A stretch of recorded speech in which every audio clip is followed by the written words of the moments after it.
আল্লাহর নবী বিশ্ব নবী রাহমাতুল লিল আলামিন হাদিস শরীফে বলেছেন, সালাতু ইযিল্লুহুমুল্লাহু ফি যিল্লিহি ইয়াওমা লা যিল্লা ইল্লা যিল্লুহু ইমামুন আদিল ওয়া শাবুন নাশা ফি ইবাদাতিল্লাহ রাজুলুন কলবুহু মুআল্লাকুন ফিল মাসাজিদ ورجلان تحبا في الله اجتمعا عليه وتفرقا عليه ورجل ذكر الله خاليا ففاضت عيناه ورجل دعته امرأة ذات منصب وجمال فقال إني أخاف الله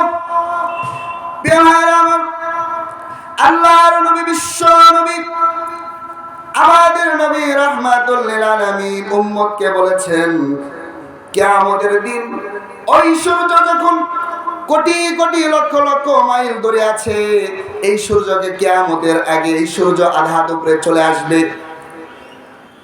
এই সূর্য যখন আধা উপরে চলে আসবে, সূর্য তো এখন উল্টা দিক থেকে তাপ দেয়, তারপরেও চৈত্র মাসের দিন আমরা এই তাপকে সহ্য করতে পারি না। কিয়ামতের দিন এই সূর্যের যে 12টা মুখ আছে, এই সূর্যের 12টা মুখ দিয়ে বান্দাদেরকে তাপ দিবে, এমন তাপ দিবে মাথার মগজগুলো টকবক টকবক করতে থাকবে। এই টকবক টকবক মাথার মগজগুলো গলতে থাকবে এবং সাগর হয়ে যাবে, নদী হয়ে যাবে। আল্লাহর নবী বিশ্ব নবী রাহমাতুল লিল আলামিন বলেছেন, এমন কঠিন মুহূর্তে, এমন ভয়াবহ দিনে 7 শ্রেণীর লোককে আল্লাহ তাআলা আরশের নিচে ছায়া দান করবে। সকালে বলেন সুবহানাল্লাহ। 1 নাম্বার যাদেরকে আল্লাহ রাব্বুল আলামিন আরশের নিচে ছায়া দান করবে, 1 নাম্বার হচ্ছে ইমামুন আদিল, ন্যায়পরায়ণ বাদশা। যে বাদশা রাষ্ট্র পরিচালনা করবে কোরআন হাদিস দিয়ে, যে প্রধান রাষ্ট্র পরিচালনা করবে, এটাকে বলা হয়েছে ইমামুন আদিল। এই ইমামুন আদিল কি আল্লাহ রাব্বুল আলামিন ওই আরশের নিচে ছায়া দান করবে। কিন্তু আমাদের সমাজে যারা নেতা হয় তারা ইমাম হওয়ার যোগ্য হয় না। কিন্তু নেতা তো এমন হবে যে নেতা ইমামতি করবে, রাষ্ট্রের সমস্ত ইসলামী শরিয়ার কাজগুলো করবে, এমন ইমামকে আল্লাহ সুবহানাহু তাআলা আরশের নিচে ছায়া দান করবে। সকলে বলুন সুবহানাল্লাহ। 2 নম্বরে আল্লাহ রাব্বুল আলামিন 2 নম্বরে যাদেরকে আরশের নিচে ছায়া দান করবে, 2 নম্বর হচ্ছে অশাবুন নাশা ফি ইবাদাতিল্লাহ। এমন যুবককে আল্লাহ রাব্বুল আলামিন আরশের নিচে ছায়া দিবে যে যুবক যৌবনকালকে নষ্ট করে নাই, যে যুবক যৌবনকালকে নষ্ট করে নাই, বেগানা নারীর দিকে তাকায় নাই, জীবনে কখনো প্রেম প্রীতি করে নাই, যে যুবক আল্লাহকে ভয় করে ইবাদত বন্দেগী করেছে, যে যুবককে একমাত্র যে যুবক রব্বে কারীমকে ভয় করে, আল্লাহ তাআলাকে ভয় করে, যে যুবক নিজের জীবনকে পরিচালনা করেছে, এমন যুবককে আল্লাহ রাব্বুল আলামিন ওই আরশের নিচে ছায়া দান করবে। সকলে বলুন সুবহানাল্লাহ।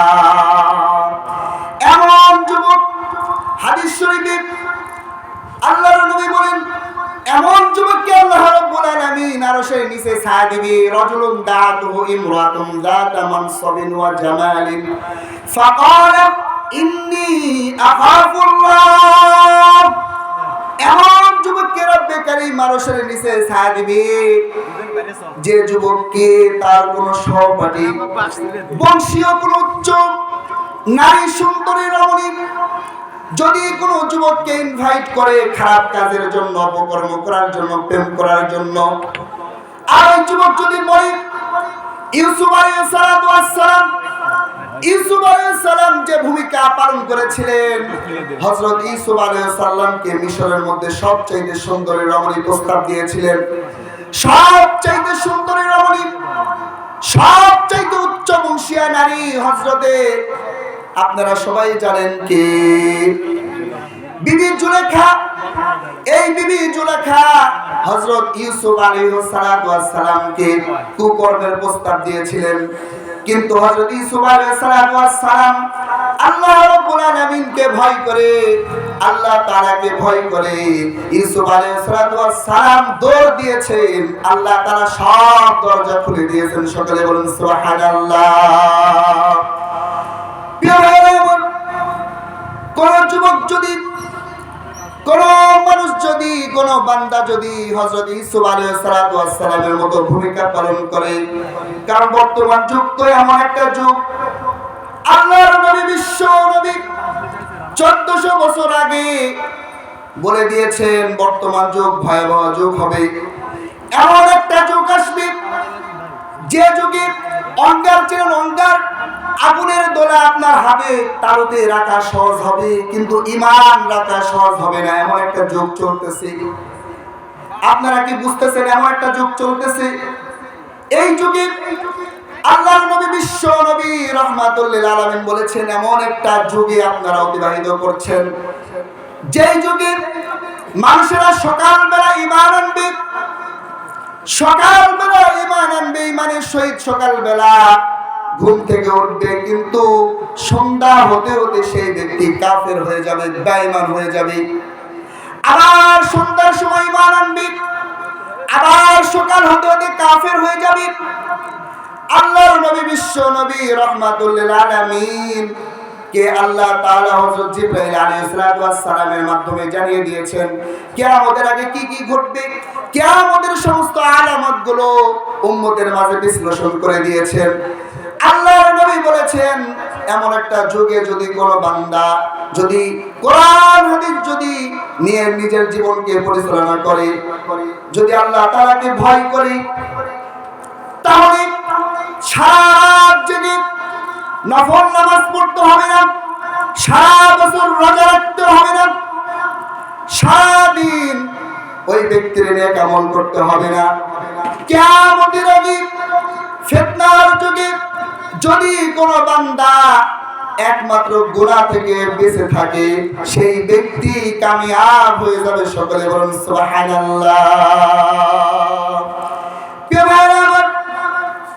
আল্লাহ রাব্বুল আলামিন ওই যুবককে কিয়ামতের দিন আল্লাহ রাব্বুল আলামিন আরশের নিচে ছায়া দিবে, যে যুবক একমাত্র আল্লাহ তাআলাকে ভয় করে, উচ্চ বংশীয় নারী, স্কুলের গার্লফ্রেন্ড, কলেজের পড়ুয়া, তার সহপাঠী, অফিসের কলিগ কোন নারী যদি তাকে ইনভাইট করে খারাপ কাজের জন্য, আর ওই যুবক যদি বলে ও নারী ফাকালাত ইন্নী আখাফুল্লাহ, ওই যুবক যদি বলে ও নারী আমি আল্লাহ তাআলাকে ভয় করি, আমি আল্লাহ তাআলাকে ভয় করে তোমার সাথে আমি অপকর্ম করব না, এমন ব্যক্তিকে, এমন যুবককে আল্লাহ তাআলা ওই আরশের নিচে ছায়া দান করবে। সকালে বলেন সুবহানাল্লাহ। আরো জোরে জোরে চিৎকার দিয়ে বলুন সুবহানাল্লাহ। তিন নাম্বার হচ্ছে আজলুন কলবুহু মুআল্লাকুন ফিল মাসাজিদ, এমন ব্যক্তিকে আল্লাহ তাআলা আরশের নিচে ছায়া দিবে, এমন ব্যক্তিকে আল্লাহ তাআলা আরশের নিচে ছায়া দিবে যে ব্যক্তি সকালবেলা ফজরের নামাজ পড়ার পরে যে ব্যক্তির মনে হবে আমি জোহর পড়ব, কোথায় জোহরের নামাজ পড়ার জন্য তার অন্তরের মধ্যে ছটফট করতে থাকবে। জোহরের নামাজ পড়ার পরে সে চিন্তা ভাবনা করতে থাকবে আমি এখন যদি সফরে যাই, আমি যদি এখন কাজকর্ম যাই, আমি আসরের নামাজ পড়ব কোথায়, আসরের সালাত পড়ার পরে সে অন্তরের মধ্যে ছটফট করতে থাকবে মাগরিব পড়ব কোথায়, মাগরিবের নামাজ পড়ার পরে ছটফট করতে থাকবে আমি ইশার পড়ব কোথায়। কোন ব্যক্তির হৃদয়টা যদি মসজিদের সাথে লেগে থাকে, এমন ব্যক্তিকে আল্লাহ তাআলা আরশের নিচে ছায়া দিবে। সকলে বলুন সুবহানাল্লাহ। আর জোরে জোরে চিৎকার দিয়ে বলুন সুবহানাল্লাহ।